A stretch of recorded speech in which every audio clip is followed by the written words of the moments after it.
안녕하세요. 복리입니다. 9월 14일 목요일 오후 3시 33분입니다. 오전에는 제가 일이 있어서 영상을 녹화하지 못했습니다. 오늘은 국내 증시가 모두 상승 마감을 했습니다. 국내 선물 옵션 동시 만기일 영향 때문인데요. 그렇기 때문에 기관은 1조 3천억 주식을 샀고 외인은 3,800억 주식을 매도한 반면 선물은 1.5조 원을 사들였습니다. 그런데 이것은 시장이 장기적으로 상승하기 때문에 산 게 아니라요. 그 전달에 쳐놨던 포지션을 정리하는 흐름이므로 미국장 흐름이 여전히 중요하다고 보시면 될 것 같아요. 미국장이 하락하면 또 빠진다. 재건주는 그대로 계속 보유 의견을 드리고 있어요. 유신, SY, 삼부토건, 금강공업 지금 9월 초에 추천드려서 계속 보유 중 아직 매도 자리 아니라고 말씀드렸고요.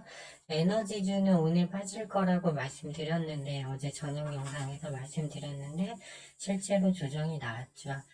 이번 주말에 GNC 에너지 추천드려서 가져가고 있는데요. 내일 정도 추가 하락하면 추매하면 되는 자리로 보고 있습니다. 그러면 재건주들은 이따가 차트 분석을 자세히 해드리겠고요. 저는 이 중에 유신을 갖고 가고 있다고 말씀드렸는데 이틀 전만 해도 11% 마이너스였는데 오늘은 재건주에서 유신이 제일 많이 올랐죠. 그래서 4.16% 수익 전환되었습니다. 늘 확인하는 8가지 거시지표를 한번 보고 가겠습니다.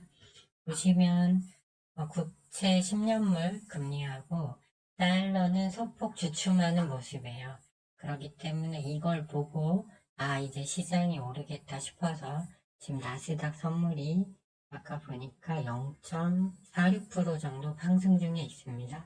그에 반해서 유가는 일봉상 과열 시그널이 텄음에도 계속 우상향하려는 모습을 보여주고 있고요. 천연가스도 위로 조금 움직이라는 모습을 보이고 있습니다. 다우지수는 이 저항선을 돌파 못하고 있고 나스닥 선물 같은 경우 다시 저항권에 접근하는 모습입니다. 빅스지수는 지지선 하단을 깨고 내려가서요. 일단 변동성은 잦아들 거라고 일단은 보고 있는 것 같습니다. 비트코인 선물은 28,000불 정도까지 올라오면 비트코인은 숏을 쳐야 하기 때문에 여전히 기다려야 되는 자리로 보고 있습니다. 나스닥 일봉 차트를 한번 보고 가시면 다우는 아직 여기 추세선 돌파 못했고요. 나스닥도 여기 저항대가 있습니다. 어제 21선에서 일단 안착을 해서 이 하단 라인을 깨지 않았어요. 그래서 오늘은 이제 생산자 물가지수가 나오는데 유가가 더 급등하면 내려오겠지만 일단은 이 자리에서 좀 환고를 할 것 같습니다. 일단은 그렇게 보여요. 그 다음에 유가 같은 경우는 위로 90 더 올라갈 것 같지만 일단 과열 시그널이 떠서 유가 관련주는 오늘 추매를 안 한 겁니다. 추매 시그널을 안 드린 거예요. 내일 정도 좀 더 내려올 때 잡을 수도 있으니까 그렇게 보시면 되겠고 오늘은 일단 짜여진 선물 옵션 동시 만기일이었기 때문에 반도체 쪽으로 매수세가 아무래도 기관 매수세, 금융투자 매수세가 많이 갔겠죠. 그래서 오늘은 반도체가 코스피를 끌어올리면서 1.51% 상승, 코스닥도 에코프로 그룹주, 그리고 바이오 제약, 전체적으로 하락한 종목이 없다 보니까 1.9% 정도 상승이 나와서 끝났습니다.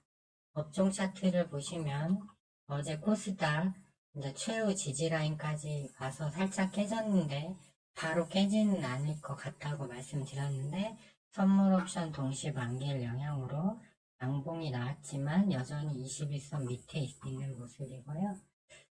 이거 지금 60분봉을 보면 제가 여기서부터 지수 하향으로 떨어질 거라고 말씀드렸잖아요. 그래서 올라오는 척하고 밀리면서 계단식 하락입니다. 그래서 아직 20일 2편 검은 게 누워있고 하단에 과매도 투매 시그널이 떴기 때문에 나온 반등이다. 그래서 오늘은 동시 옵션 만기일이었다는 거를 좀 보고 하셔야 될 것 같고요. 여전히 추세 전환이라고 보기는 어렵습니다.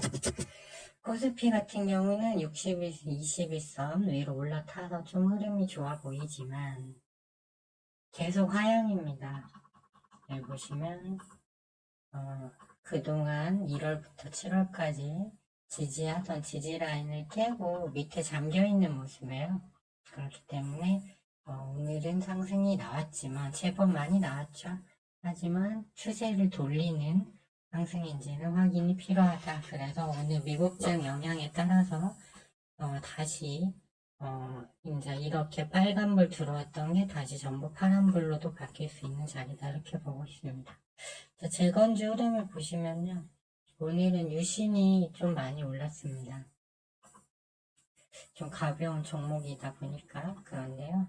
일단은 재건 파견단 소식이 이제 곧 나오겠죠. 근데 그거보다 더 큰 호재는 평화협상입니다. 러시아와 우크라이나가 협상을 하는 거죠. 근데 이거는 기조 변화가 좀씩 있다고 일단 말씀을 드렸고요. 주봉 차트를 보시면 유신 같은 경우 아직 이제 하단에서 올라오고 있어요. 그리고 예전에 네옴시티로 올랐던 위치 중간 정도 잡아도 여기서 흐름 타면 더 갈 수도 있습니다. 다만 여기 일단 단기 최대 매물대가 44,200원에 있어요. 그래서 내일 여기를 뚫어주고 안착하면 굳이 매도할 필요 없이 더 가져가셔도 된다. 위로 더 5만원 이상까지도 보셔도 되겠고요. SY 같은 경우는 아직 주봉상 과열은 안 떴지만 좀 이제 신고가 부분이죠. 그래서 이거 같은 경우는 그때 사셨으면 이제 수익권이실 거긴데 여기가 계단식으로 계속 올라가고 있어요. 그러니까 지금 굳이 매도하실 필요는 없다.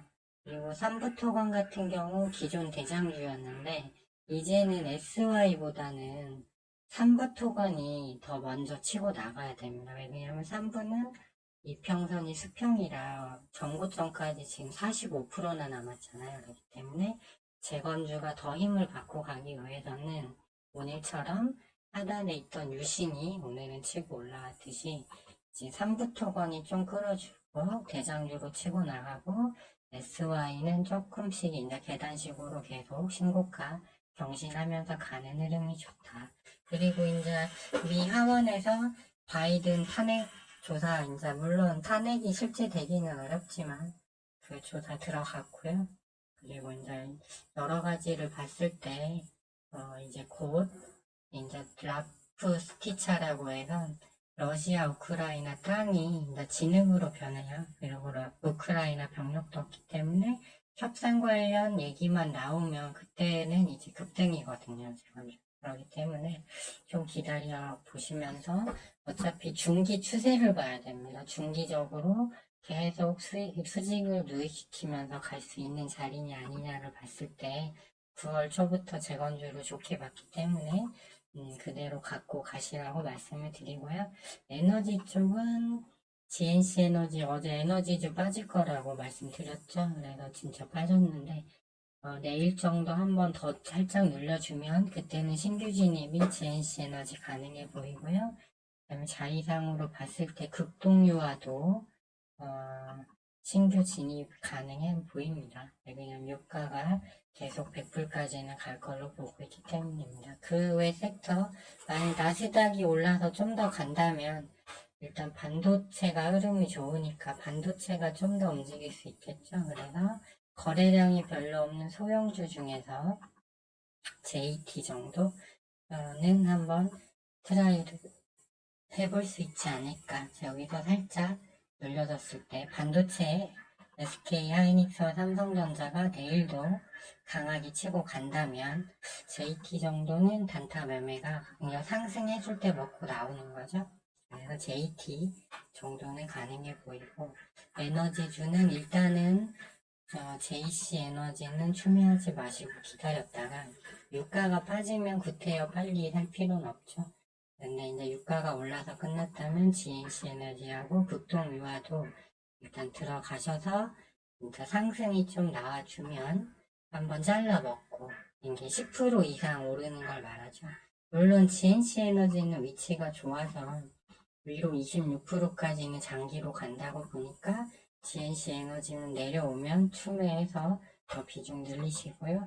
극동유화는 위치가 저기 이제 21선에 접근해서 좋은 거예요. 그래서 물렸다가 얘 같은 경우 상승 나와도 얘도 진짜 이렇게 올랐다가 급격히 밀리지 않는다면 급등유화 정도도 좀 스윙으로 좀 가져가도 무리가 없는 자리 같습니다. 그리고 일단 재건주는 계속 스윙으로 보유 대응하자 이 정도 전략으로 가시면 큰 무리는 없어 보입니다. 네, 오늘 장도 모두 수고 많으셨습니다.